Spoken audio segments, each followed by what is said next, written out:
lalong humahaba mga kaibigan at nagiging technical at isyong legal itong pagka-delay, nadi-delay or hindi natin alam kung anong mangyayari dito po sa impeachment na pinag-uusapan ngayon, article of impeachment na nasa Senado na against Vice President Sara Duterte.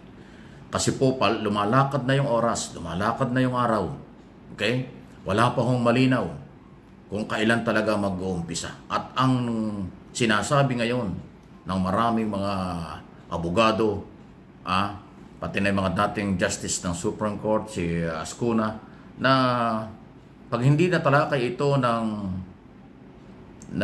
ngayong 19th Congress hanggang June 30, baka mawala ng saysay ang article of impeachment. Maging si Attorney Romy Macalintal ay nagsabi na rin na hindi pwede na itong article of impeachment na ito na naipile at ngayon nasa Senado na, tapos na sa Kongreso, sa kasalukuyang 19th Congress. Hindi pwedeng pag-usapan ito sa 20 Congress kasi baka daw maging labag ito na magiging dalawang impeachment against Sara Duterte sa loob ng isang taon. Ay mahigpit pong pinagbabawal yun dahil sa ilalim ng saligang batas, isang impeachment lang sa isang impeachable official sa isang taon. At pati na rin sa isang kongreso. Kaya dapat ngayong 19th Congress ay simula na. Ano man ang mangyari dito, dapat matalakay ito. Hindi daw ganong kadali na hindi ito talakay ngayon at sa halip ay sa 20 Congress na nga na malamang ay Agosto pa. Kasi last week ng July ang pagsisimula ng 20 Congress, meron pang State of the Nation Address. So hindi yan matatalakay. Pagdating ng August, doon pa lang ho talaga makakapagtrabaho ang mga senador. So ibig sabihin, madidelay ng ilang buwan yan. Ano ngayon? March, February. So March, April, May, June, July, August, 6 na buwan, kalahating taon. Masyadong matagal. At sa tingin ko po, itong pagkabalam or delay nitong impeachment issue ito, pabor na pabor pa ito kay Duterte at mga Duterte, kay Sara Duterte. Diba? Kasi hindi lang dahil napapaghandaan nila, kung hindi, nakikita nila at namamayagpag pa rin sila ngayon dahil nga yung impeachment ay hindi po gumagalaw. Ayun po yung tamang pagkakataon para po madinig at makita ng taong bayan. Ano ba yung mga ebidensya sa article of impeachment? 7 na article of impeachment. Ano ba ang mga ebidensya kayang i-produce ng mga prosecutor na congressman at tatalakayin sa impeachment trial? At paano naman idepensa o ipagtanggol ni Sara Duterte ang kanyang sarili dito? Yun po yung dapat malaman. Justice for all. Justice para sa mamamayang Pilipino, katarungan para dun ho sa mga naghahanap ng hustisya, ang mga prosecutor at ang Kongreso, at siyempre katarungan din sa akusado sa kampo ni Sara Duterte. Hindi po yan nangyayari. Kasi ngayon, masyadong, hindi ko alam kung umiiwas kung ano, si Senator Chis Escudero na Senate President. Yung ibang mga senador, hindi gaano nagsasalita, pero si Escudero parang araw-araw nagpe-press conference. Lagi niyang pinaninindigan na huwag silang madaliin. Hindi nila pwedeng galawin ngayon kasi nakareses sila. Paulit-ulit na lang ganon. Ay, ang dami na pong mga abogado na nagsabi, kahit nakareses, yan ay mandato, yan ay trabaho nyo, gawin nyo kung ano ang dapat nyong gawin. Laging sinasabi ni Escudero, walang rules. Babaguhin nila ang rules sa impeachment court. O di gawin na ninyo ngayon. Para pagkatapos nyo, di pwede na kayong mag-resume. Hindi po, laging ginigit, reses sila eh. Hindi daw pwede. Huwag daw silang madaliin dahil ang Kongreso ang mabagal dahil inabot ng 2 buwan ang article of impeachment sa Congress. Yung sinasabi niyan 2 buwan na article of impeachment, yun ang galing doon sa marginalized sector, civil society at mga kaparian. Ito pong complaint at endorsement or article of impeachment, bago lang ito. Pagkatapos na pagtibayan ng mga congressman, nag-endorse kaagad ang 215. So bago po itong impeachment na ito. Ang luma, hindi nga ho ginalaw. Di ba naka-archive na sa Congress? Ano yung sinasabi ni Escudero na tumanggal sa Kongreso, bakit kayo sila mamadalin? Hindi po, napakabilis nga sa Congress. Nag-usap-usap lang sila, gumawa na ng complaint, inendorso ng 225, pinirmahan nila, ipinasa na. Wala nang public hearing. Kasi yun naman ho, isa rin sa proseso.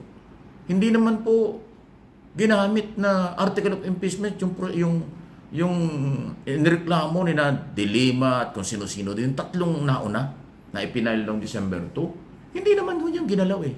Itong article of impeachment na pinag-uusapan ngayon, bagong-bago ito. Mabilis na inaksyonan ng Kongreso. Kaya nga pumirma yung mga congressman. So ano yung sinasabi ni Escudero na masyadong nagtagal? Naka-archive na, nakakahon, hindi ginalaw yung tatlong article of impeachment. Itong bago ang ipinasa ng Kongreso sa Senado. So hindi ito matagal, mabilis nga eh. Wala nang public hearing sa Committee on Justice.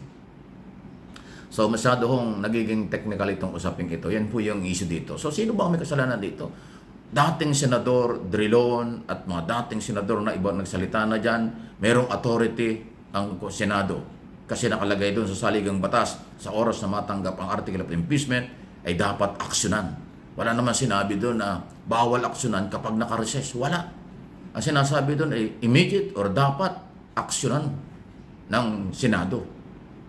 Dahil bilang impeachment court. Ganun po ang utos doon eh. Pero iba ho sinasabi ni Escudero. Nakareses sila, hindi sila pwedeng magtrabaho. Parang gano'n. Nakareses sila, hindi kami pwedeng gumalaw. Sa June 2 kami babalik. Doon namin sisimulan ang pagbalangkas ng bagong rules, ang pagbalangkas na kung anong proseso bago tayo mag-trial. So aabutin nga ng August, hindi lang July. Tulad na sinabi ko kasi may SONA, wala yun. Hindi pwedeng sapawan yun eh. Pangalawa, hanggang June 30 na lang ang 12 Congress. So, ang tanong pa rito, baka makarating pa sa Korte Suprema, ano ang legality na yung ihahalal na 12 senador sa Mayo ay dapat maging senador judge sa 2020 Congress na itong kasong pag-uusapan ay nagsimula pa ng 19 Congress. O di makakarating pa sa Korte Suprema yan. Ngayon, ang pinakamagandang dapat gawin, sana may magpetisyon, questionin sa Supreme Court itong paninindigang ito ni Escudero at ng Senado na hindi sila gumagalaw. Tama ba? Hindi ba paglabag sa batas? Yung hindi nila pag-resume, pagsisimula sa trial kahit nasa kanila na ang impeachment. Article of impeachment. Ang sinasabi pa ni Escudero, kami lang ang may control. Wala nang iba. Kasi nasa amin na ang article of impeachment. Alam ng taong bayan nyo, Senador. Galawin nga ngayon. Aksyonan mo na. Hindi naman sinabing wala kayong karapatan. Lahat ng karapatan at obligasyon nasa kamay mo na, Senate President. Ay, dami mo lang sinasabing dahilan at kung ano-ano. Masyado mong tineteknikal, legal itong usaping ito. Ang katarungan ay hinahanap ng mamamayang Pilipino. Ano ba ang pinag-uusapan dito? Pera ng mamamayang Pilipino. Betrayal of public trust. At marami pang iba. Ill-gotten wealth umano ni Sara Duterte. At yung pagbabanta at pagmumura sa buhay ng ating Pangulo, First Lady at Speaker of the House. Yan ay lehitimong issue na hinahanap ang katarungan. Naku, ewan ko. Kayo mga Pilipino na aking mga followers, subscribers at viewers, ano po ang inyong masasabi? Si Escudero na ho ang problema ngayon. Marami na magagaling na abogado. Okay? Maging mga retired Associate Justice ng Supreme Court.